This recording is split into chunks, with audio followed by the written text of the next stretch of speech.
Ram Ram, Hare Hare. Hare Krishna, thank you all for joining in for today's study session. We'll continue with the teachings of Lord Chaitanya Mahaprabhu Rupa Goswami, continue chapter 1.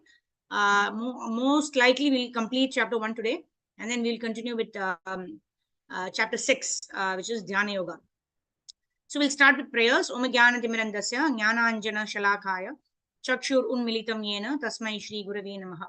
Shri Chaitanya Manobhishtam Stapitam Yena Bhutale, Swayam Rupa Kadamayyam Dadati Swapadantikam.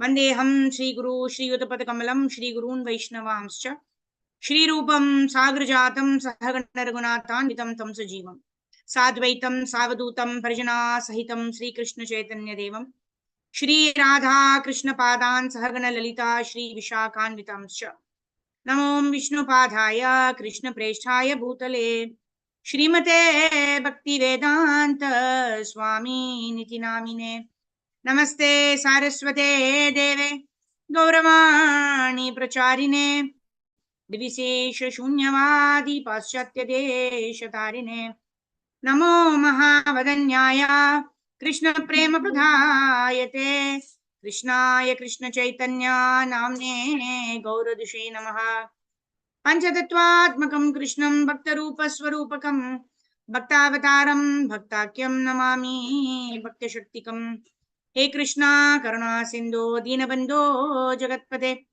Gopesha Gopika Kanta Radha Kanta Namostute Taptakanchana Gaurangi Radhe Vrindavaneshwari Vrishabhanu Sute Devi Pranamami Haripriye Vancha kalpatharubhyascha kripa sindhubhyaiva cha patitanam pavanebhyo vaishnavebhyo namo namah.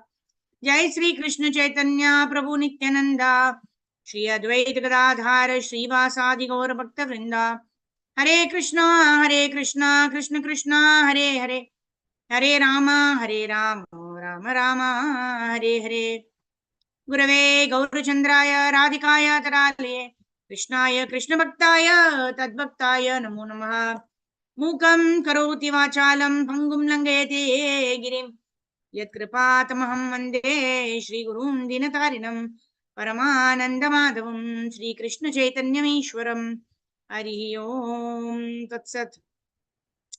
Hare Krishna. So Dandat Pranams to all the devotees. Thank you all for joining in for our teachings of Lord Chaitanya study session.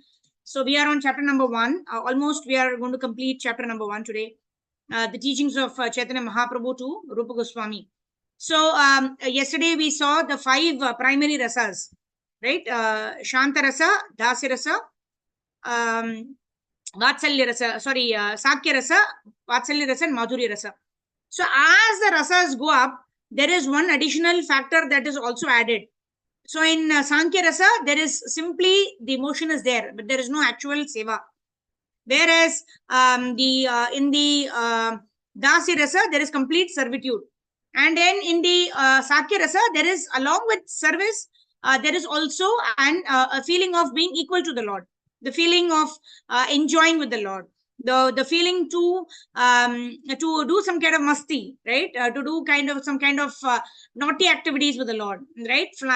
Playing, jumping around, playing hide and seek, etc. with the Lord. That is what is experienced in the Sakya Rasa.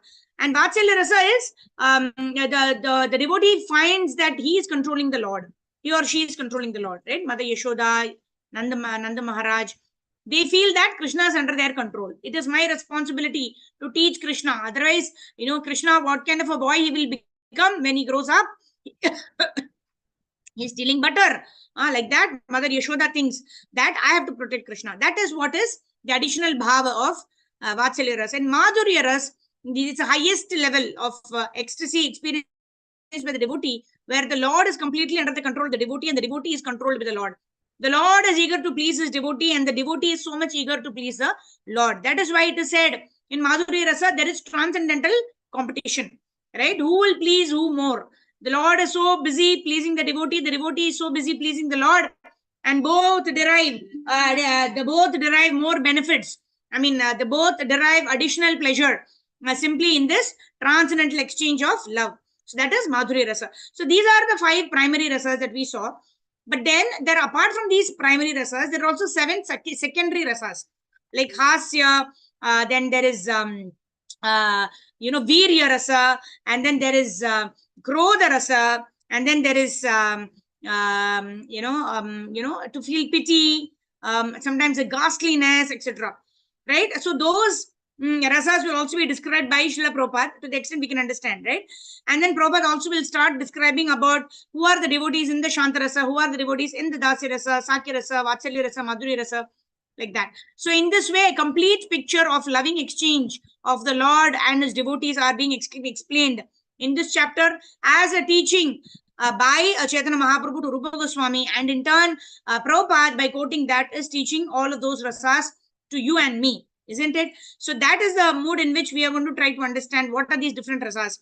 So one thing we should understand, servitude, seva bhav, is the basis, is the foundation for all kinds of rasas with the Lord. If there is no seva bhav, then we don't even have a relationship with the Lord, right? Forget about rasas with the Lord, isn't it? All right, so let's quickly start reading. Let me share my screen. Devotees can raise your hands. So we are on this paragraph. We are talking about, besides these 5 primary rasas, there are 7 secondary rasas, which consist of laughing, wonder, chivalry, pity, anger, ghastliness, and devastation. For example, Bhishma related to Krishna as a warrior in the chivalrous rasa. Hiranyakashipu, however, experienced an exchange of the ghastly and devastating rasa. Of course, right? Hiranyakashipu, he wanted to see the Lord so much. Who's this, the Lord, whom his son is calling the Lord, who is giving him so much power, that all of his power is, all of his effort to kill his son is all going to a waste. So he simply wants to see this Lord who's protecting so much, right? So he had this ghastly thing. Let me just show himself to me. I'm going to hit him with my mace, right? That kind of ghastly rasa he had, right? So in this way, Hiranyakashipu, however, experienced an exchange of the ghastly and devastating rasas. The 5 primary rasas constantly remain within the heart of the pure devotee, and the 7 secondary rasas sometimes appear and disappear to enrich the flavors and tastes of the primary ones. After enriching the primary rasas, they disappear, right? Like sometimes we can also see that the gopas, they play with Krishna. They are like, once a game happened they will play a game. I think it was hide and seek. I'm not sure. One game was there. Whoever loses in that game, they have to carry the opponent team on their shoulders.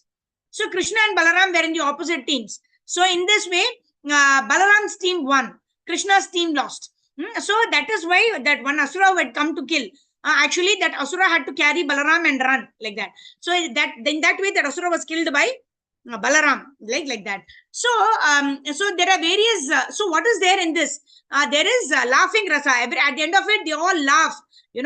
Krishna, you lost. Balaram, your team won. Krishna, you lost, like that. Children all do, na? Yeah, you lost the game. And then Krishna used to say, I'm not going to carry anybody on my shoulders. I'm going home. Right? Mother Maya is calling me. I have to go home. And then Balaram and everybody else will tell, you go home now. We will not include you in any of our games.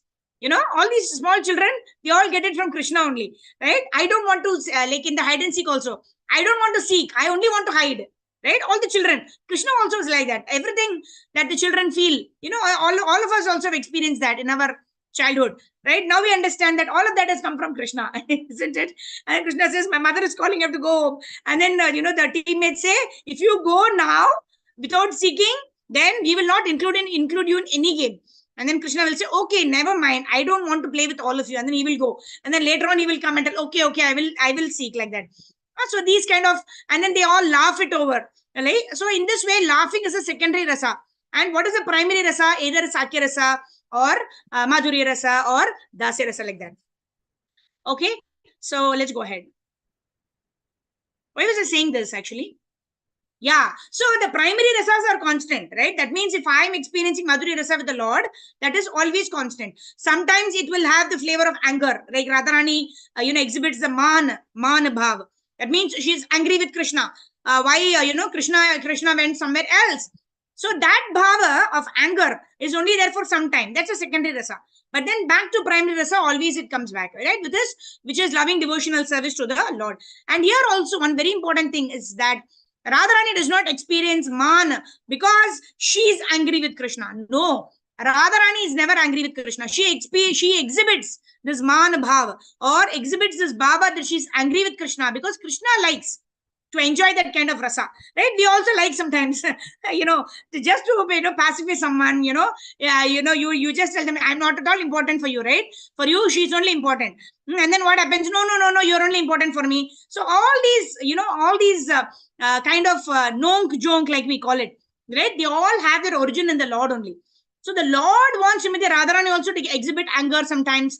The Lord wants the Gopas to ridicule him sometimes and laugh at him. Oh, this Krishna, he'll not play the game. Only if if he gets caught, he will immediately go to his home. Like that, they will all laugh at Krishna, and Krishna enjoys. That is why Krishna does not want to be recognized and worshipped as the Supreme Personality of Godhead all the time. Sometimes he likes that also. Even as Chaitanya Mahaprabhu, he showed the Mahaprakasha Leela. So the Lord is independent and Swarat. And all of the devotees of the Lord, they simply want to give pleasure to the Lord according to his mood. So in that way, the primary rasa is eternal, whereas the secondary rasas appear and disappear according to what is the kind of enjoyment that the Lord wants, right? A devotee always is thinking, how can I please the Lord, like that? All right. So let's move forward. Examples of Shanta Bhaktas. Okay, Manasi Mataji, go ahead. Hare Krishna. Hare Krishna Mataji, yes. Besides, you want me to read from besides, right? Mm-hmm. Besides these five No, primary examples of Shanta Bhaktas. Okay, examples of Shanta Bhaktas or devotees in the neutral stage are the nine yogis named Kavi, Havi, Antariksha, Prabhuda, Pippalayana, Avirhotra, Dravida or Drumila, Chamasa, and Karabhajana. The four Kumaras, Sanaka, Sanandana, Sanat Kumara, and Sanatana are also examples of this stage. Examples of devotees in the second stage, the Dasya stage of servitorship, are Rakatala, Chitraka, and Patraka in the Gokula Ras. These all function as servants of Krishna. In Dwaraka, there is Daruka, and in the Vaikuntha planets, there are Hanuman and others. Devotees in the third stage, the stage of friendship, are Sridama in Vrindavan, and Bhima and Arjuna in Dwarka, and on the battlefield of Kurukshetra. There are many others also. As far as those relating to Krishna in paternal love, they include devotees like Yashoda and Nanda Maharaj, that is Krishna's mother, father, uncle, and similar relatives. In conjugal love, there are the damsels of Raja Vrindavan and the queens and goddesses of fortune in Dwarka. No one can count the vast number of devotees in this rasa. Attachment to Krishna can also be broken down into two categories. On one platform, there is attachment with awe and veneration. This type of attachment might be categorized by a certain lack of freedom, and it is exhibited in Mathura and in the Vaikuntha planets. In these abodes of the Lord, the spirit of transcendental loving service is restricted. However, in Gokul Vrindavan, love is freely exchanged, and although the cowherd boys and damsels of Vrindavan know that Krishna is the Supreme Personality of Godhead, they do not show awe and veneration because of this great intimacy of their relationship with Him. In the five principal transcendental relationships, awe and veneration are sometimes impediments obscuring the Lord's actual greatness, and sometimes they actually impede one's service to the Lord. When there is friendship, paternal affection, and conjugal love, however, such awe and veneration are reduced.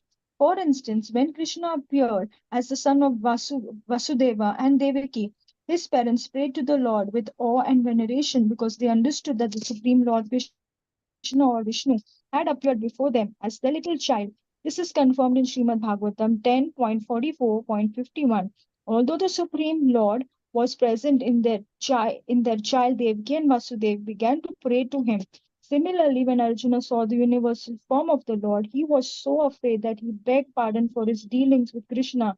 As an intimate friend, as a friend, Arjuna often behaved unceremoniously with the Lord, and upon seeing the awesome universal form, Arjuna said, Saketi matva prasabham तम हे कृष्ण हे यादव हे सखेति अजानता महिमानं तवेदं मया प्रमादात् प्रणयेन वापि यच्चावहासार्थमसत्रतोऽसि विहारस्यासनभोजनेषु एको अथावाप्यच्युत तत्समक्षं तत्क्षामये त्वम् अहमप्रमेयम्.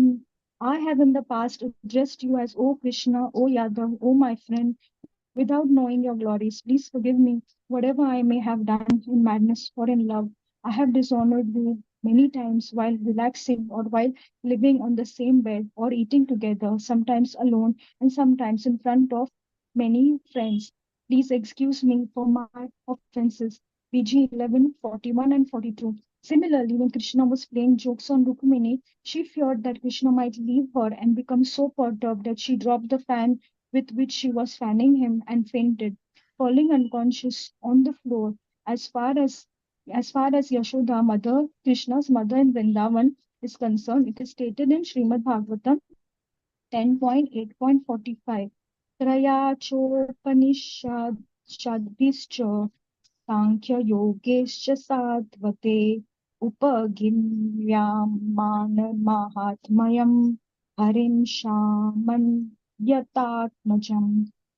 The personality of Godhead, who is worshipped by all the Vedas and Upanishads, as well as by the Sankhya system of philosophy and all authorized scriptures, was considered to be born in her womb. It is also stated in Bhagavatam 10.9.12 that Mother Yashoda bound the child Krishna with a rope as he were an ordinary boy born of her body. Similarly, there are other descriptions of Krishna's being treated as an ordinary person. Bhagavatam 10.18.24. Indeed, when he was defeated in games with his friends, the cowherd boys, Krishna would carry them, notably Sri Dama, on his shoulders.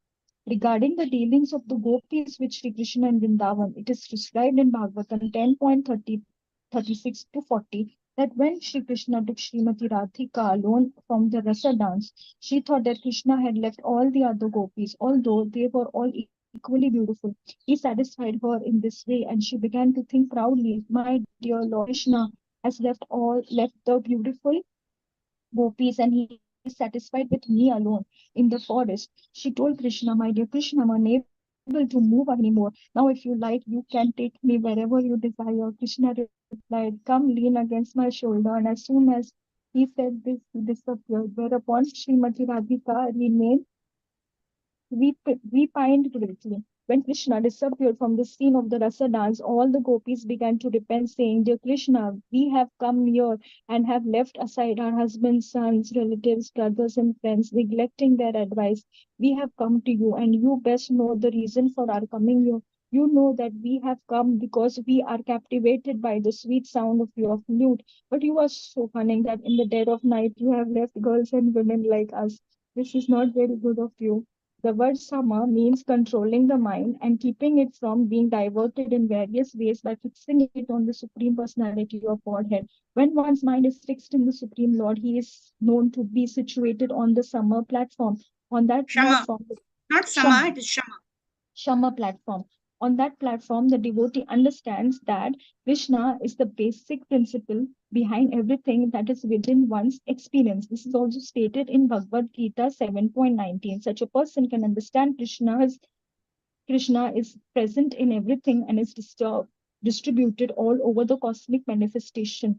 Although everything is under the control of the Supreme Lord and is situated in his energy, everything is nonetheless different from Krishna in his personal form. It is also stated in Bhakti Rasamrit Sindhu that one who understands this, whose intelligence is fixed on Krishna, has attained the platform of Shama. Moreover, the Supreme Personality of Godhead says, Samo Manishtha Shamo Manishtha Tabuddhe. Unless one is elevated on the to the platform of Shantiras, he cannot be fixed No, no, in. the entire verse you can read, na? Shamo manishtata buddher Mataji, I have dhamma not come indriyas. there. Mataji, I have not come there yet. I have to still Oh, read. okay, okay. It's little different from the written book. Okay, okay. Go ahead, go ahead. Let me just read this first. Unless one is Yes, yes. elevated in the platform of Shantarati, he cannot be fixed in knowledge of the greatness of Krishna or of the diffusion of his different energies, which are the cause of all manifestations. This same point is explained in Srimad Bhagavatam 11.19.36. Okay, Shamo. Mataji, can you read from here? It is Yes, stated in Bhakti Mataji. Rasamrita Sindhu from there. It is stated in Bhakti Rasamrita Sindhu from there. Can you The read same again? point. It is stated in the Bhakti Rasamrit Sindhu that the platform of Shama, on which one understands that Krishna is the basic principle of everything, is the same as Shanti Rati. Unless one is elevated on the platform. When I read this, Mataji, No, plat- no, you read un- it because it's a little different from the book, from okay, the what is there okay. online. That's why I'm asking. Yes, Madhuri. Unless one is elevated to the platform of Shantarati, one cannot be fixed in knowledge of the greatness of Krishna or of the diffusion of his different energies, which are the cause of all manifestations. The same point is explained in Srimad Bhagavatam 11:1936. Shamo manish tata buddhe damo Shamo mannishtata buddher Samo hama manishpata indriya buddhe samyama dhammo indriya samyama titiksha titiksha dukkha dukkha sammarcho sammarsho Hope, jivopashta hope, jayodhritihi. Jayodhriti. Stability of mind can be achieved by one who has concluded that the Supreme Personality of Godhead is the original source of everything. And when one can control his senses, that is called Shama. When one is ready to tolerate all kinds of sufferings in order to control the senses and keep the mind steady, that is called titiksha or tolerance. And when one can control the urges of the tongue and genitals. That is called dhriti. From dhriti, one becomes dhira, pacified. A pacified person is never disturbed by the urges of the tongue and the genitals. If Hare one can, Krishna. Thank you, Mataji. Hari Bol. Thank thank you. you, Dandavat Yeah. Pranam. So very beautiful point made by Prabhupada here. That some of the secondary rasas are exhibited by the devotees to give pleasure to the Lord, right? Whether it is man bhav, or whether it is something like joking, something like it is said that Krishna wanted to enjoy virya ras, and he enjoys only with his devotees. That is why Jaya and Vijaya actually came down as Hiranyakashipu, Ravana, Kumbhakarna, Shishupala, Dantavakra, in order to give pleasure to the Lord, right? So that virya ras is again a secondary rasa, right? And that kind of secondary rasa actually comes and goes. It comes and stays for a particular while until Krishna wants to enjoy that particular rasa, and then it goes away. And then the primary rasa is eternal, like that.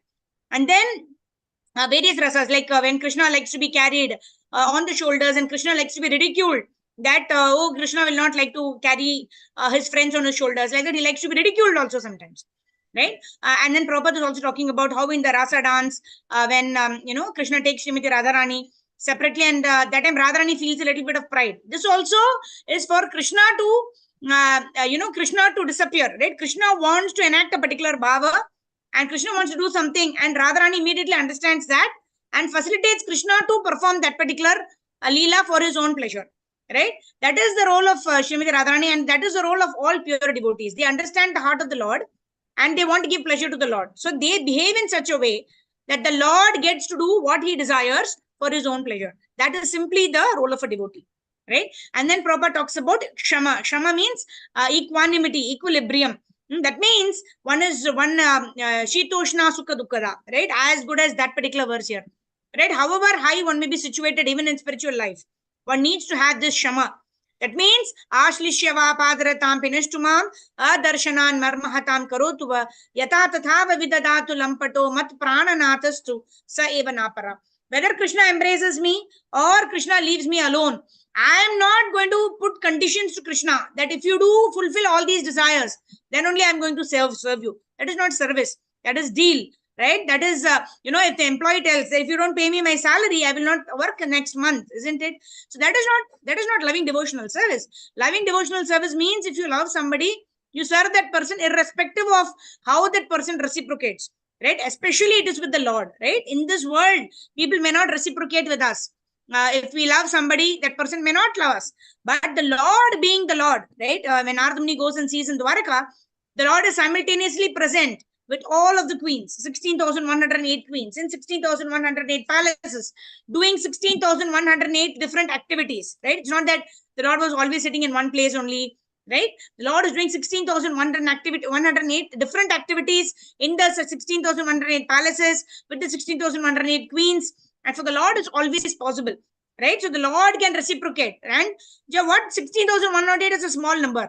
The gopis were unlimited, millions of gopis, and Krishna was personally dancing with all of them. That everybody was feeling Krishna is only simply looking at me and dancing with me, right? So Krishna has this power to expand himself in such a way that everybody feels connected to the Lord. Everybody feels connected to the Lord and feel that Krishna is reciprocating with me, right? So that power only Krishna has. So a devotee, whatever may be the situation, should have this equilibrium, right? Shamo man nistata buddher, right? Man, that means one should have equilibrium of mind.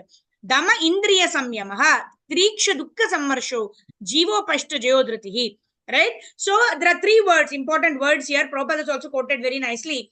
Shama, we already know, is equanimity of mind, equilibrium of mind. Titiksha karunika. Titiksha means tolerating, right? I should actually be subject to even greater difficulty, but the Lord is so merciful. The Lord is only giving me a small token of the suffering that I should actually get. So when somebody is grateful like this, it becomes easy to tolerate.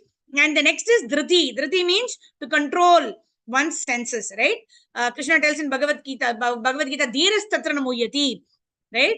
Dhiras tatra namuyati means a person who is a dhira, who has an equanimity of mind, who is able to control his urges, who is able to control his senses, is called a dhriti. He has this quality of dhriti, or he is called a dhira. That means he is a sober person. He is not disturbed by matra sprashastu kante.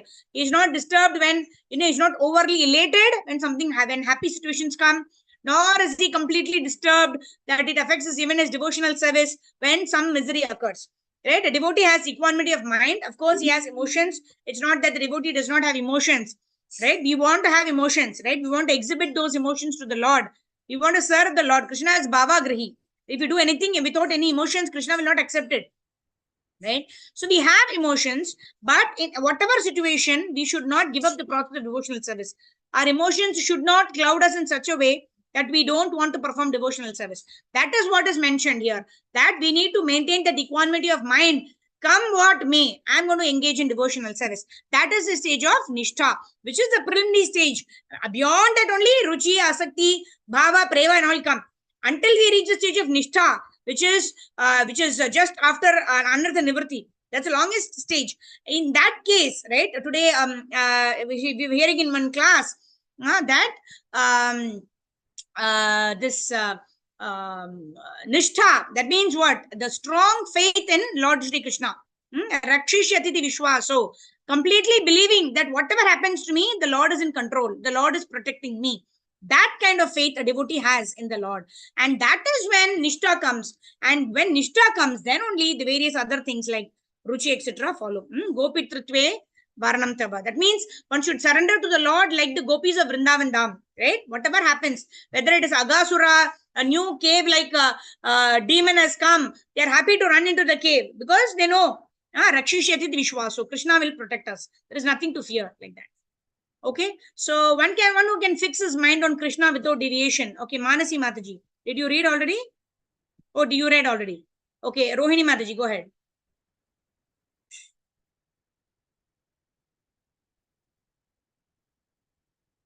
One who fixes from there, Mataji. One who can fix his mind on Krishna without deviation attains Shanta Rasa, the steadfast position in Krishna consciousness. One in Shanta Rasa exhibits two main qualities: unflinching faith in Krishna and cessation of all material desires. These specific characteristics of Shanta Rasa, unflinching faith in Krishna and cessation of all desires not connected with Krishna, are common to all other rasas as well. Just as the sound is present not only in the sky where it is produced, but also in all the other elements, air, fire, water, and earth. So these two characteristics of Shanta Rasa are also present in Dasya Rasa, servitorship, Sakhya Rasa, fraternity, Vatsalya Rasa, parental affection, and Madhura Rasa, Madhurya Rasa, conjugal love. When we speak of desires not connected with Krishna or non-Krishna, this does not mean that anything exists without Krishna. Actually, there cannot be anything non-Krishna because everything is a product of the energy of Krishna. Since Krishna and his energies are identical, everything is Krishna indirectly. For example, consciousness is common to every living entity, but when consciousness is centered solely on Krishna consciousness, it is pure. And when consciousness is centered on something other than Krishna, or when it is directed to sense gratification, it may be called non-Krishna consciousness. Thus, in the polluted state, that the conception of non-Krishna comes. In the pure state, however, there is nothing but Krishna consciousness. Active interest in Krishna, the understanding that Krishna is mine and that I am Krishna's and that my business is therefore to satisfy the senses of Krishna, is typically of a higher state than the neutrality of Shantarasa. Similarly, by understanding the greatness of Krishna, one achieves the status of Shantarasa, in which the worshipable object may be the impersonal Brahman or Paramatma. Worship of the impersonal Brahman and the Paramatma is conducted by those engaged in empiric philosophical speculation and mystic yoga. But when one develops even further in Krishna consciousness or spiritual understanding, he can appreciate that the Paramatma, the Supersoul, is his eternal worshipable object and master, and he surrenders unto him. Bahunam Janmanam Ante Jnanavan Mam Prapadyate. Bhagavad Gita 7.19. After many births of worshipping Brahman and Paramatma, when one surrenders unto Vasudev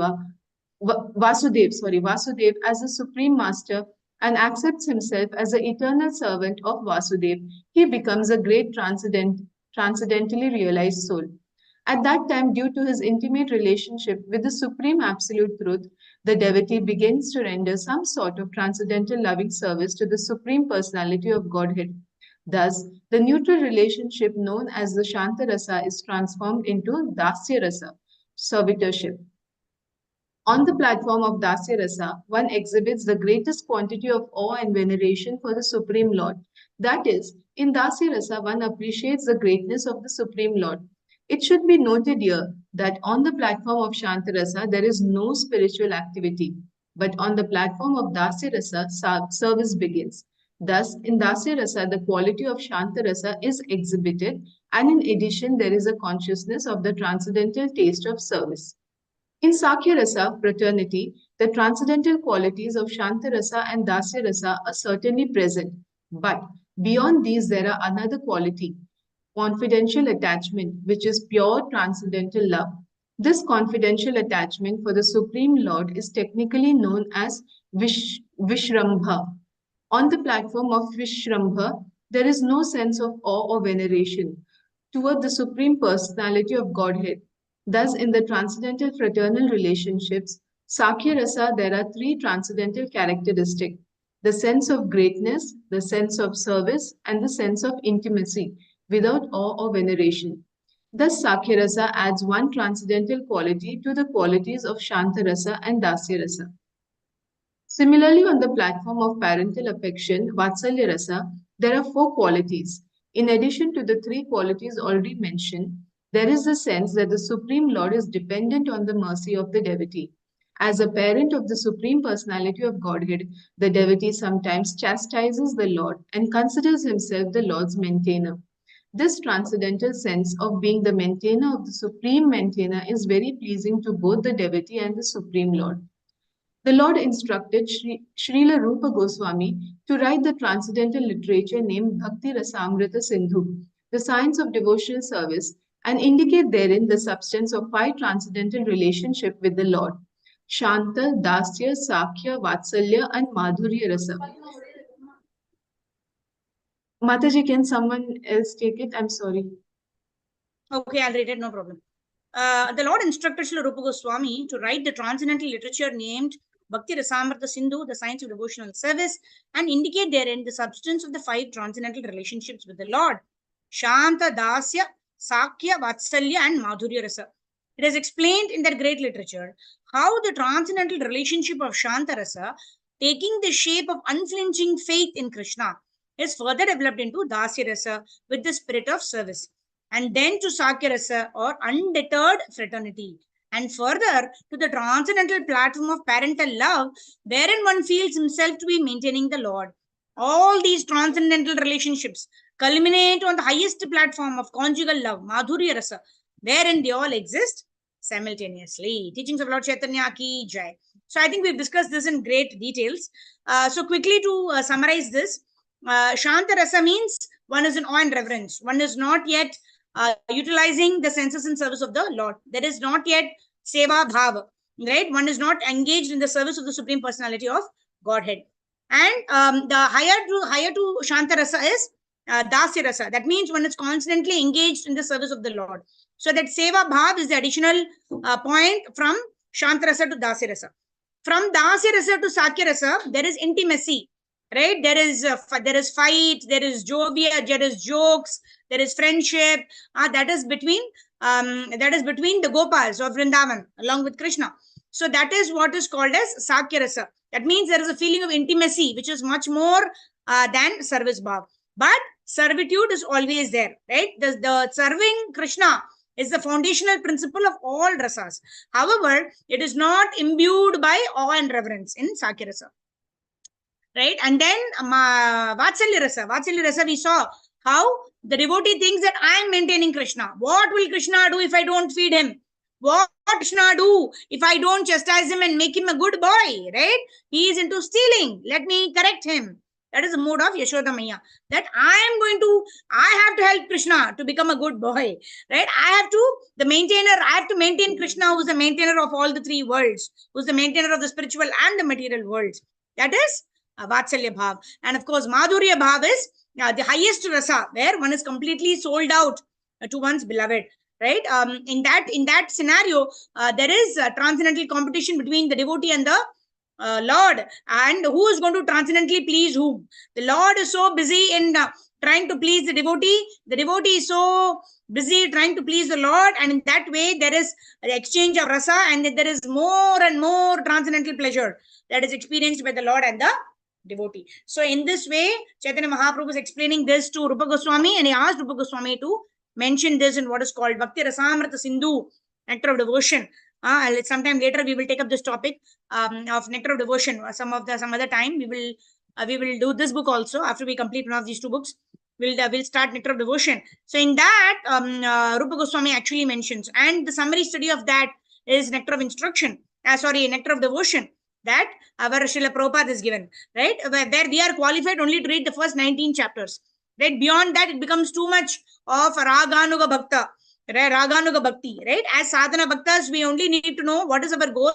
That is, we want to develop the mood of the Ragatmika Bhaktas, who are the Vatsalya Bhaktas, the Madhurya Bhaktas, the Sakya Rasa Bhaktas in Vrindavan Dham. So as per our inspiration, we want to follow in their footsteps, and we can never become a Ragatmika Bhakta of the Lord. Right? Those positions are already taken, and they are eternal positions. Like how I cannot become, nobody can become Krishna. Nobody can become Yashoda Maya also. However, we can serve in the mood of Vatsalya Rasa. We can serve in the mood of Madhurya Rasa. Right? Depending on whatever is our Sthai Bhav, whatever is our constitutional position. So like that, Chaitanya Mahaprabhu explains to Rupa Goswami. Rupa Goswami writes in this beautiful book, Bhakti Rasamrita Sindhu, which is translated into English by His Divine Grace Abhisharanaranda Bhaktivedanta Swami Srila Prabhupada. And because it's part of Bhakti Shastri, we all get the opportunity to study and understand these wonderful emotional ecstasies experienced by the Lord and his devotees in beautiful relationships. Teachings of Lord Chaitanya ki jai. Tomorrow we will start chapter number 2. Now let's go to our own good old Bhagavad Gita. Right? We should always remember teachings of Lord Chaitanya to Rupa Goswami is teaching to us through the Rupa Goswami. Right? Just like mother-in-law teaches the daughter-in-law through her daughter. Right? The Lord also teaches all the conditioned souls through his own pure devotees. Krishna used Arjuna as an instrument. Nimitta matram bhavasabhyarachil. Krishna used Arjuna to teach all of us. And Chaitanya Mahaprabhu used Rupa Goswami, Sanatana Goswami, BC, Rama Bhattacharya, Ramananda Rai, all of those close associates, Sango Pangastra Parshadam, right? All of his associates to teach us various things. All right. So with that, let's move on to our Bhagavad Gita. Om Namo Bhagavate Vasudevaya. Om Namo Bhagavate Vasudevaya. Om Namo Bhagavate Vasudevaya. So in Bhagavad Gita, we are studying chapter number 6. So Bhagavad Gita, the entire the Bhagavad Gita is considered to be a jewel, which is actually in in a case. The first 6 chapters are the top lid. The last 6 chapters are the bottom lid, and the middle 6 chapters, which 7, 8, 9, 10, 11, 12. They are the jewel of Bhagavad Gita, right? Sarvopanishado gavo dugdam gopalanandana partho vatsa sudit bhukta dugdam Gita amritamahat. So the Gita is the nectar that is there in the which is Bhakti Yoga, is captured in the 6 chapters, middle chapters.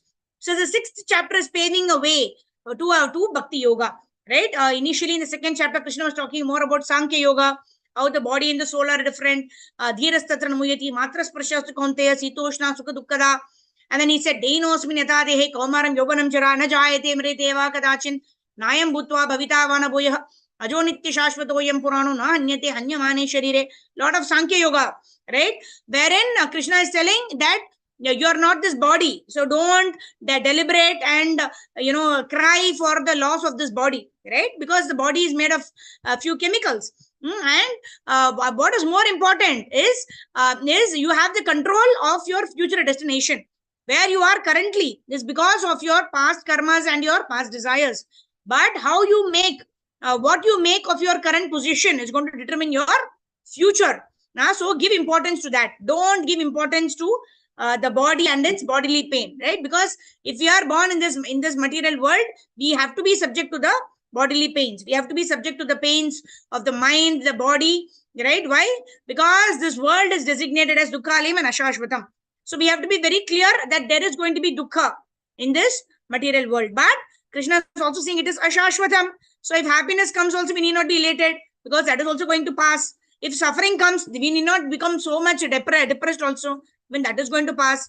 We are not asking for misery. Misery also comes. We are asking so much for happiness, but happiness is not eternal. Misery comes, happiness comes. They all come and go, right? So what should we be focusing on? We should not be focusing on the change of seasons, right? We don't worry. We don't cry. Oh, why rainy season has come? I have to go to school, right? Maybe during school time, we would have cried. Oh, why is there school? Let it rain so much that, they give a holiday in the school, like that and all. Isn't it? So we were worried about all of that. But now we realize it was so foolish for us, right? As child, why did we think of all this? So foolish of us, right? Like that, when we are childlike in Krishna consciousness, we think, oh, why is my body undergoing so much of trouble? Why I can't be healthy?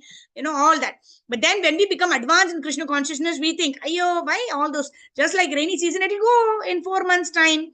No, why did I do like that? So when we become advanced in Krishna consciousness, hopefully very soon, we will think, oh, why did I consider that small thing so much that I did not practice devotional service with absorption, like that. So as we grow in Krishna consciousness, whatever be the state of our material life, whether happiness or distress, sito ushna sukha dukkada, heat or cold, suffering or happiness, does not matter.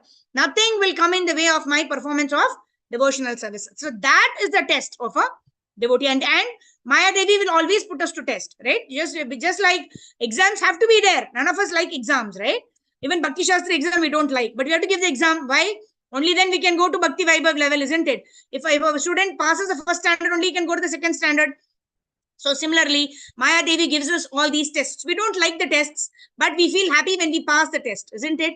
When we score very nicely in Bhakti Shastri, we think, oh yeah, I've done well, isn't it? That gives us happiness.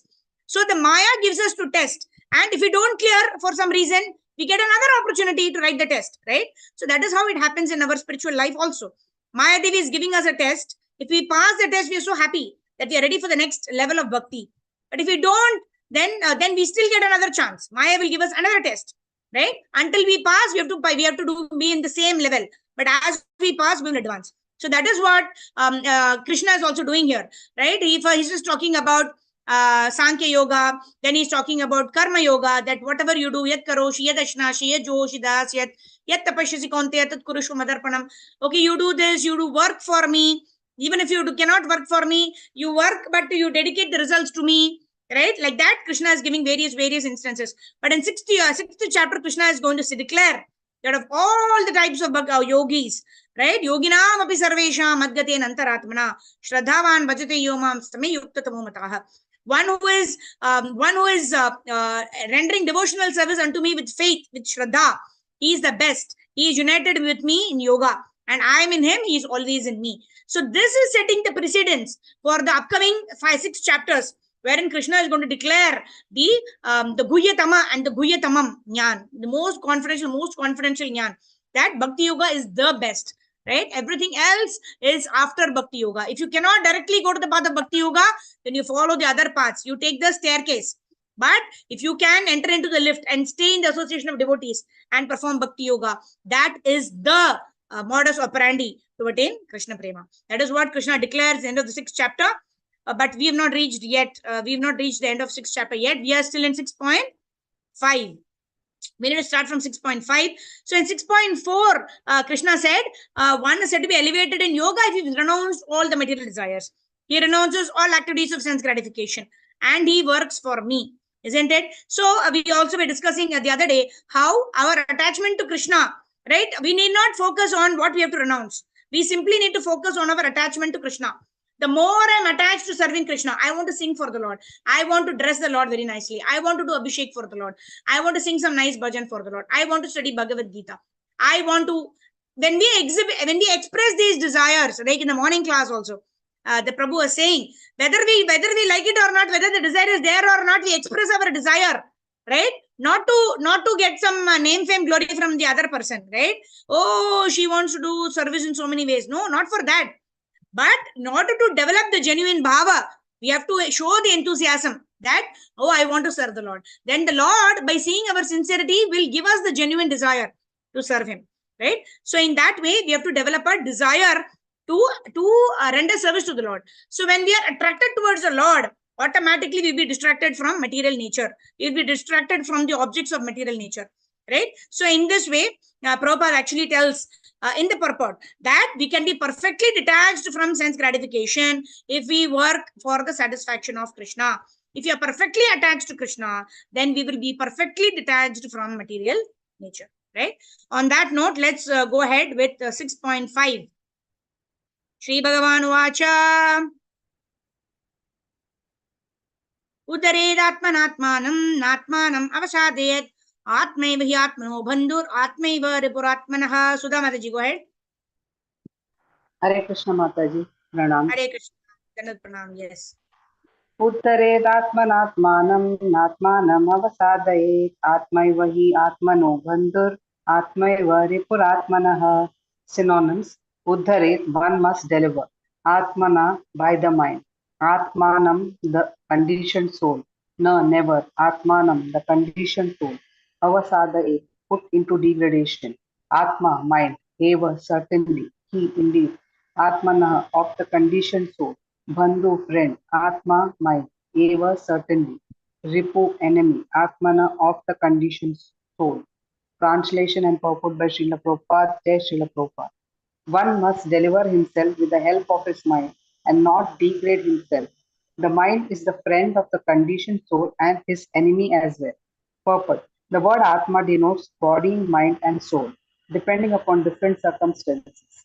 In the yoga system, the mind and the conditioned soul are especially important. Since the mind is the central point of yoga practice, Atma refers here to the mind.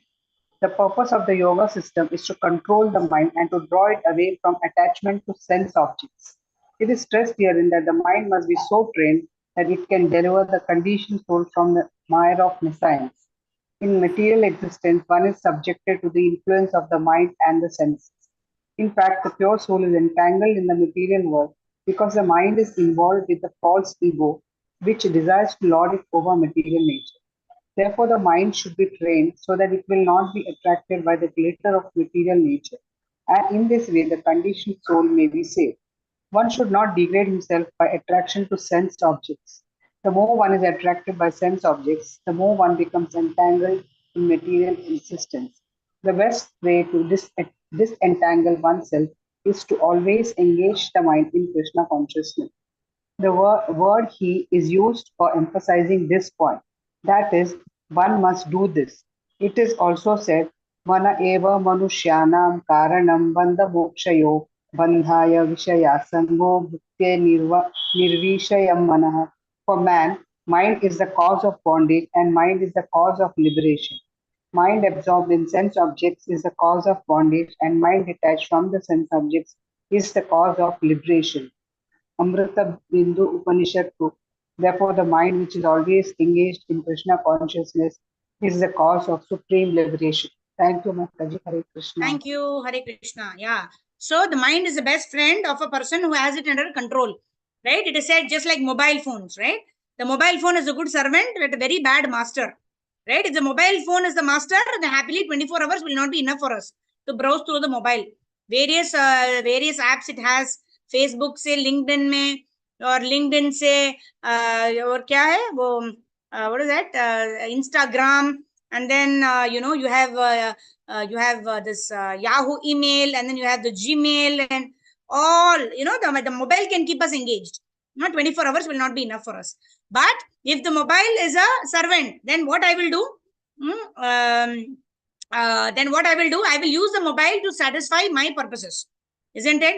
That means I will use the mobile to use it for studying the Veda base, or I will use the mobile to keep alarm for me to wake up in the morning, or I will use my mobile to keep in connection, to keep connect with the devotees, etc. Right? So similarly, just like the mobile, the mind has got innumerable choices for us to how we can engage in what the mind is suggesting to us, and 24 hours will not be enough for us to explore all of that. Right? So the mind is a bad master. However, the mind is a very good servant. Why? Because if the mind is properly directed by chanting of the Hare Krishna Mahamantra, Hare Krishna, Krishna Krishna, Hare Hare, Hare Rama, Rama Rama, Hare Hare, then what happens? The mind can direct the senses to do its work, to do the work dictated by the mind, provided the mind should be guided by the intelligence. The mind is guided with intelligence. The mind guides the senses, and in this way, the senses, the mind, the intelligence, all work right for the soul's deliverance back home, back to Godhead. And this is the best. Kind of hierarchy that one can maintain. Right? Prabhupada gives a beautiful analogy of the chariot with 5 horses. The 5 horses represent the 5 senses, and the reins represent the mind. Right? And the reins are controlled by the driver, who is the intelligence. Right? When my intelligence is purified by the study of scriptures, I control the reins or the mind, and in that way, the 5 horses or the 5 sense organs, the ears, the eyes, the mouth, the nose, and the skin. Right? These 5 sense organs, they are directed. Vyavasayatmika buddhir ekaha kurunandana. They are directed towards satisfaction of the self or satisfaction of the supreme, which will give satisfaction of the self. Otherwise, the mind will run in one direction. The eyes want to taste something. The eyes want to see something nice. The ears want to hear something nice. Right? All the 5 horses or all the 5 senses will run in various directions. The mind is confused where to direct the senses, and the intelligence is very confused. And then the mind takes over, and then each of the senses run in one or the other direction, and becomes frustrated. Right? So this is the hierarchy that we need to maintain. The soul, there's the passenger. The passenger tells the destination. Destination is Krishna Prem. And then intelligence is purified by studying scriptures. How to go to that destination? What is the process? What is my sambandha with the Lord? What is the process to attain the destination? And how the destination is attained? Sambandha abhideya prayojana. And then the intelligence directs the mind. The mind engages the senses in actual physical seva. And in that way, engaged in the senses, automatically the lust, anger, greed, pride, envy, illusion that is there in the heart is removed. And in that place, the pure, loving, devotional service to the Lord will arise. And that is the way that is prescribed in the Shastras. Okay, let's move forward to the next verse. Very, very interesting verse. Okay, this verse is what we'll by heart this week. Yeah, please note and send it to me. Bandhuratma atmanastasya yenatmaiva atmana jitah anatmanastu shatrutve vartetatmaiva shatruvat. Okay, who's reading? Sorry, Monimala Mataji, go ahead. Hare Krishna Mataji, Dandavat Pranam. Hare Krishna, Dandavat Pranam, yes. Bandhu, friend, Atma, mind, Atmana, of the living entity, Tasya, of him, Yana, by whom, Atma, mind, Eva, certainly, Atman, Atmana, by the living entity, Jita, to conquer, Atma Mana, of one who has failed to control the mind. 2. But Satrutve, because of enmity, Bharteta remains Atma Eva, the very mind, Shatruvat, as an enemy. For him who has conquered the mind is the best of friends. But for one who has failed to do so, his very mind will be the greatest enemy. Purport done by Srila Prabhupada ki jai. The purpose of practicing Eightfold Yoga is to control the mind in order to make it a friend in discharging the human mission. Unless the mind is controlled, the practice of yoga for show is simply a waste of time. One who cannot control his mind lives always with the greatest enemy, and thus his life and its mission are spoiled. The constitutional position of the living entity is to carry out the order of the superior. As long as one's minds remain an unconquered enemy, one has to serve the dictations of lust, anger, avarice, illusion, etc. But when the mind is conquered, one voluntarily agrees to abide by the dictation of the personality of Godhead, who is situated within the heart of everyone as Paramatma. Real yoga practice entails meeting the Paramatma within the heart and then following his dictation for one who takes to Krishna consciousness directly. Perfect surrender to the dictation of the Lord follows automatically. Haribol Mataji, thank you. Hare Krishna. Thank you so much. So, for a person who's controlled his mind, the mind is the greatest friend. For somebody who's not controlled the mind is the greatest enemy. Right? 24 hours will not be enough if our mind is not our friend. And what we can achieve wonders in those 24 hours if we just simply make our mind our best friend. And how do we do that? That's what we discussed already, right? We purify the intelligence, allow the intelligence to direct the senses. Allow the intelligence to direct the mind, allow the mind to direct the senses, and in this way the senses are engaged in the service of the Lord. That is bhakti. Rishikena Rishikesha Sevanam Bhaktir Uchyate. All right. So let's go ahead. Text number 7. Okay, let me share my screen. जीतात्मनः प्रशान्तस्य परमात्मा समाहितः शीतोष्ण सुख दुःखेषु तथा मान अपमानयोः. सिंधु माताजी, go ahead. Hare Krishna. Pranams Mataji. Hare Krishna. Pranams Mataji. Text 7. जितात्मनः प्रशान्तस्य परमात्मा समाहितः शीतोष्णसुखदुःखेषु तथा मानापमानयोः. Jitatmanaha, of one who has conquered his mind, Prashantasya, who has attained tranquility by such control over the mind, Paramatma, the super soul, Samahitaha, approached completely, Sita in cold, Ushna, heat, Shuka, happiness, Dukkeshu, and distress, Tata, also Mana, in honor, Apamanayoho, and dishonor. Translation and purport by Divine Grace Srila Prabhupada ki jai. For one who has conquered the mind, the super soul has already reached, for he has attained tranquility. To such a man, happiness and distress, heat and cold, honor and dishonor are all the same. Purport. Actually, every living entity is intended to abide by the dictation of the Supreme Personality of Godhead, who is seated in everyone's heart as Paramatma. When the mind is misled by the external illusory energy, one becomes entangled in material activities. Therefore, as soon as one's mind is controlled through one of the yoga systems, one should be considered to have already reached a destination. One has to abide by the superior dictation. When one's mind is fixed on the superior nature, he has no alternative but to follow the dictation of the Supreme. The mind must admit some superior dictation and follow it. The effect of controlling the mind is that one automatically follows the dictation of the Paramatma or Supersoul. Because this transcendental position is at once achieved by one who is in Krishna consciousness, the devotee of the Lord is unaffected by the dualities of material existence, namely distress and happiness, cold and heat, etc. This state is practical samadhi or absorption in the Supreme. Thank you, Mataji. Hare Krishna. Thank you so much. Yeah. So, if the mind is controlled, then the mind understands whose directions it needs to follow. Otherwise, there are so many gurus in the market, right? There are as many as we want. There are gurus in the market. So, the mind can be led by anyone. And, the blind leading another blind man, both of them fall in the ditch. Prabhupada says in one lecture. Isn't it? So, we should be careful whom we want to follow, right? Whom we want to take as our guru. And a controlled mind, then if a mind is controlled, then the mind is able to take proper decisions. The mind is able to identify the dictation of the Supreme Lord and identify the dictation of those suggestions which are encouraging our sense gratification. So in this way, carefully we can choose the instructions that we want to follow and disregard those instructions which will take us away from the path of bhakti. And this not being distressed or not being happy in distressful and happiness situations, Prabhupada says this is practical samadhi. Right? What is practical samadhi? Absorption in the Supreme Lord. That is only samadhi. You don't have to go to the forest, but simply we can be in samadhi at home, sitting in our own homes and practicing bhakti yoga. Okay, text number 8. Okay, Rajneesh Prabhu, go ahead. Shri Krishna, Hare Krishna.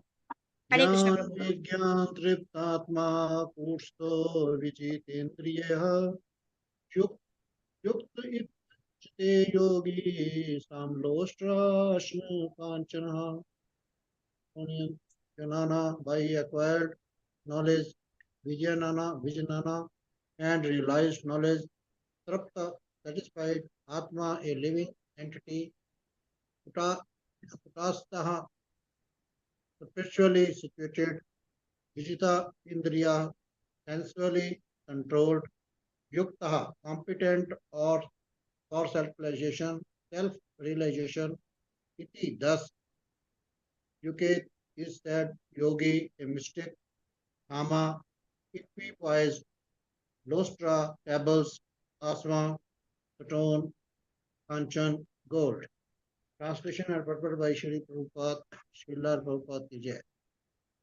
A person is said to be established in self-realization and is called a yogi or mystic when he is fully satisfied by virtue of acquired knowledge and realization. Such a person is situated in the transcendence and is self-controlled. He sees everything, whether it be pebbles, stones, or gold, as the same purpose. Book knowledge without realization of the supreme truth is useless. This is stated as follows. Ata Sri Krishna Namadi Na Bhavet Grayam Indriya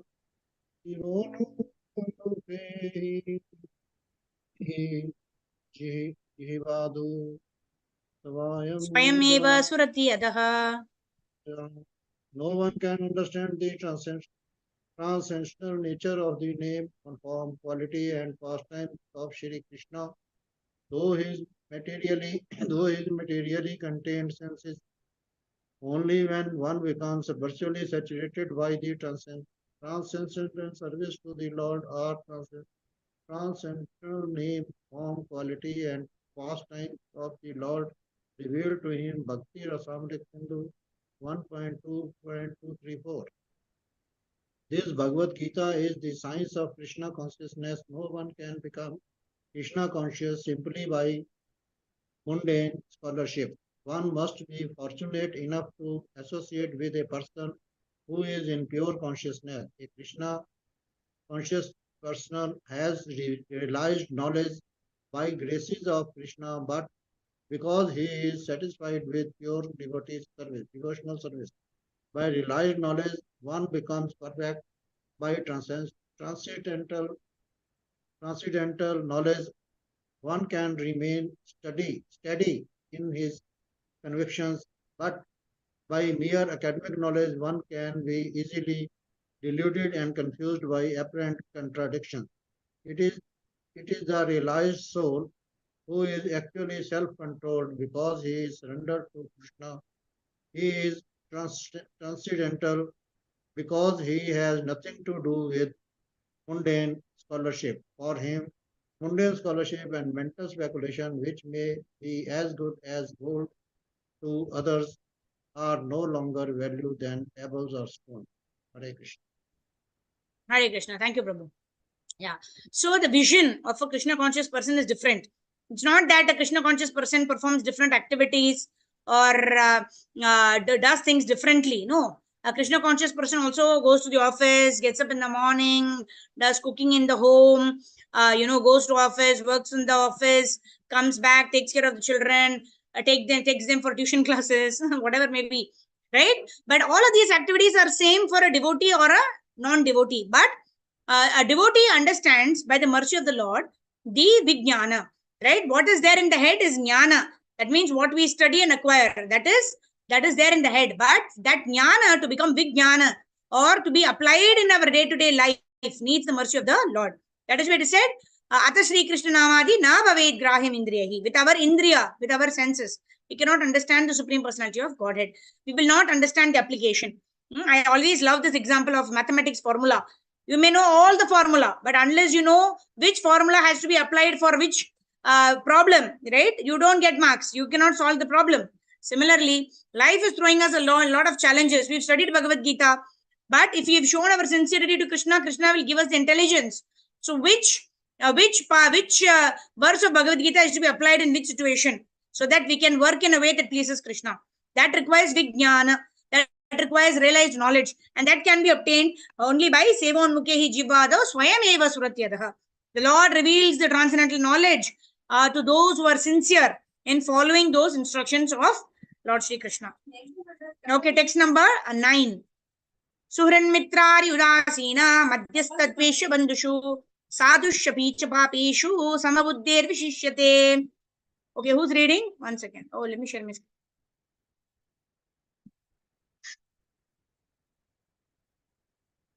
Okay, Raki Asrani Mataji, go ahead.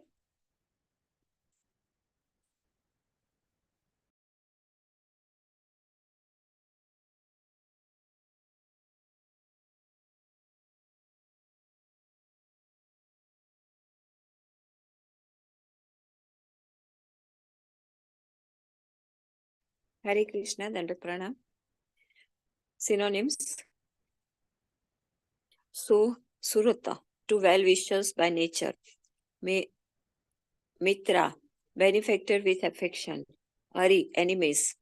Udasina, neutrals between belligerents. Madhyastha, meditators between belligerent. Dvesya, the envious. Bandhusu, and the relative or well-wishers. Sadhushu, unto the pious. Epi, as well as. Cha, and. Papesu, unto sinners. Sama buddhihi, having equal intelligence. Visishyate, is far advanced. Translation by Shri Prabhupada ki jai. A person is considered still further advanced when he regards honest well-wishers, affectionate benefactors, the natural and the neutral, meditators and the envious, friends and enemies, the pious and the sinners, all with an equal mind. Hare Krishna.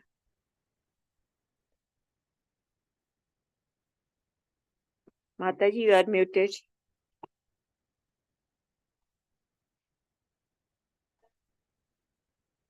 Oh, okay. So,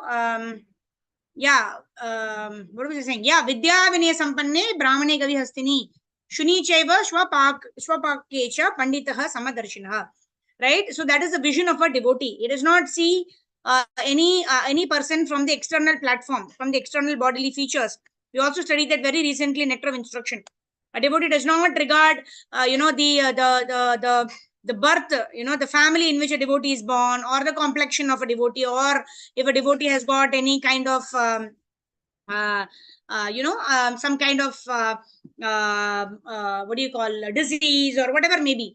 Devotee does not see any other devotee from the light of material perspective, right? A devotee always views another devotee from a spiritual platform, right? Vidya Vinaya Sampanne Brahmane Gavi Hastini. One sees a Brahmana, one sees a cow, one sees a dog, one sees a dog eater. All of them as having Lord Shri Krishna in their hearts, right? Krishna does not distinguish. Krishna comes as the Paramatma in every living entity's heart, right? So a devotee also does not distinguish. He regards everybody, whether somebody is ridiculing him, whether somebody is praising him, whether one is seeing oneself as a well-wisher, etc. Even if one is envious of him, He sees everybody equally. But in the next verse itself, Krishna says, but those people who are devoted to me, I am devoted to them. Right? That is a very natural inclination.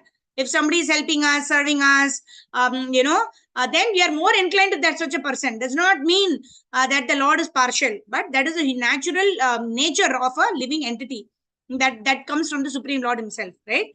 One more example is given how the sun or the rain, for that matter, is available equally in the desert area as well as in the grasslands. But in the grasslands, there is a rich vegetation that grows because of the fertility of the soil there, right? So how much we are receptive towards instructions of the Lord, how much we are receptive and following the instructions of the Lord, to that extent we will avail the mercy. So from the Lord's end, there is no distinction. But from the patra or the instrument that we have to receive the mercy of the Lord, in that there is a difference. And because of that, we experience a difference in the mercy that is actually given by the Lord to us, like that. Okay, next, Raki Asrani Mataji, go ahead. Yogi Yunjita Satatam.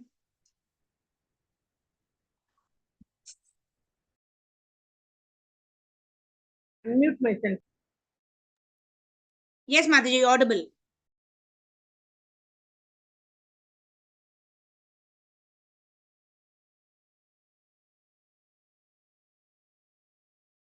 योगी युञ्जिता सततम् आत्मानं रहसि स्थितः एकाकी यत चित्तात्मा निराशेरपरिग्रहः.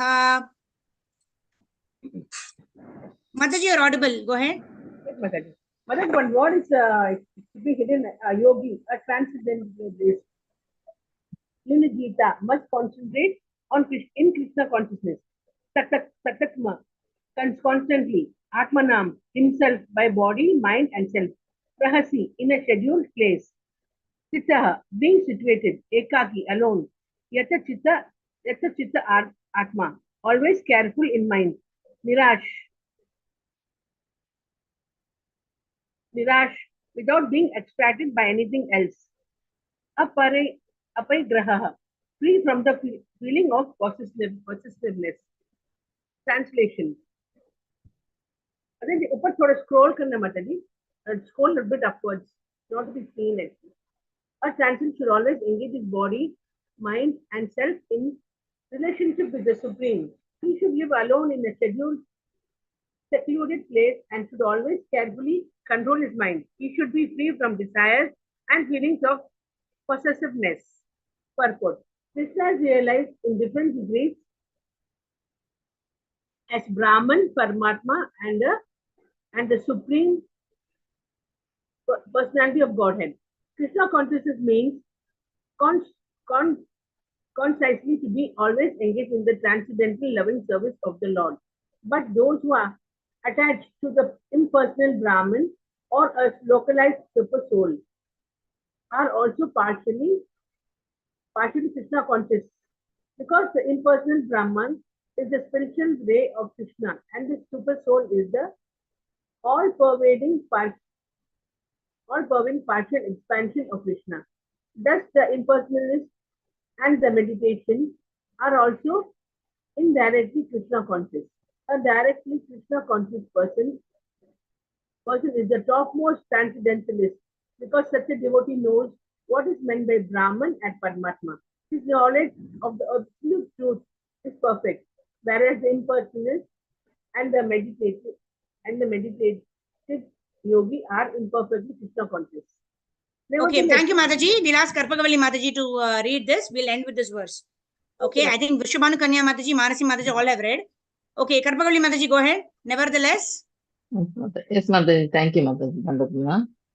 Nevertheless, all of these are instructed here with Ruby, constantly engaged in their particular pursuits, so that they may come to the highest perfection sooner or later.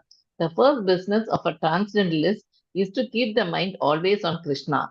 One should always think of Krishna and not forget him even for a moment. Concentration of the mind on the Supreme is called samadhi or trance. In order to concentrate the mind, one should always remain in seclusion and avoid disturbance by external objects.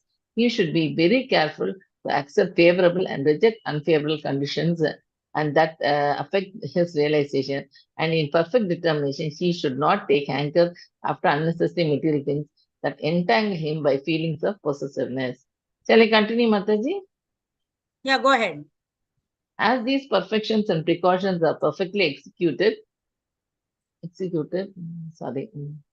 I mean, one is directly in Krishna consciousness, because direct Krishna consciousness means self abnegation, wherein there is very little chance of material possessiveness. Rupa Goswami characterizes Krishna consciousness in this way. अनाशक्तस्य विषयान् यथार्हमुपयुञ्जतः निर्बन्ध कृष्ण सम्बन्धे युक्तं वैराग्यमुच्यते प्रपञ्चिकतया बुद्ध्या हरि सम्बन्धि वस्तुनः मुक्षुभिः परित्यागो वैराग्यं फल्गुकथ्यते. And one is not attached to anything, but at the same time accepts everything in relation to Krishna. One is rightly situated above possessiveness. On the other hand, one who rejects everything without knowledge of its relationship to Krishna is not as complete in his renunciation. Bhakti Rasamrita Sindhu 1.2.255 to 256. A Krishna conscious person well knows that everything belongs to Krishna, and thus he is always free from feelings of personal possession. As such, he has no hankering for anything on his own personal account. He knows how to accept things in favor of Krishna consciousness and how to reject things unfavorable to Krishna consciousness.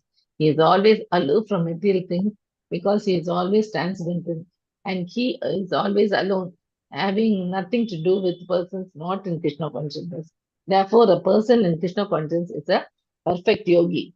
Thank you, Mataji. Hare Krishna. Thank you. Brahmabhuta prasannatma na shochati na kankshati samasarveshu bhuteshu mad bhakti labate param. Krishna tells in Bhagavad Gita, a person who is situated in Brahman platform, who is qualified to render pure devotional service, does not lament for anything that he is lost, nor does he hanker anything for what he does not have. He is happy with whatever he has been given by the grace of the Supreme Lord. And what does he do? He simply employs everything in the service of the Lord. Anashaktasya vishayan yatharam upayunjataha. That means not being attached to anything, using everything in the service of the Lord. That is called yukta vairagya. Right? Nirbandha Krishna sambandhe yukta vairagyam uchyate. Right? But on the other hand, falgu renunciation means not saying no, I will not reject this, I will reject this. That is not actual vairagya. Vairagya means like Chaitanya Mahaprabhu taught us, Vairagya Vidya Nija Bhakti Yoga Sikshartamekah Purusha Puranah Shri Krishna Chaitanya Shariradhari Kripa Budhau Yastamaham Prapadye. Right? This Vairagya Vidya. Vairagya is a Vidya. Right? We cannot simply renounce thinking that, I am fasting in front of the chief minister's house, I am very great. Right? I am not drinking water, I am a great person. Right? That is from a material perspective that people will call you. That, he is doing so much fast for 1 week just to fulfill his demands. That is sense gratification, right? He wants his wishes to be fulfilled. So he is just going and sitting in front of the chief minister's house and he is doing a fast. It is not going to help him in the long run, right? He may just die also out of because sometimes the body cannot take such fast, right? So it is neither such kind of fast are neither useful in the immediate objective, nor they are useful in the long run. However, fasts that are prescribed in the scriptures are performed because it gives pleasure to the Lord. The Lord has prescribed certain austerities that, when performed, will reduce our attachment to the body. We are performing that so that we can build our attachment to Krishna. Such kind of fasting, such kind of austerities are welcome because they help us in the path of bhakti. Hare Krishna. So on that note, we will end. We will start with the text number 11 in our next session, which is tomorrow. Right? And then in Teachings of Lord Chaitanya, we will start with chapter number 2.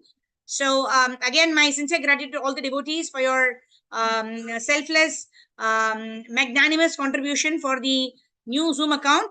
But as I understand that different devotees have different engagements in the evenings, we are not able to immediately start our evening Sandhya program. But let me think through it.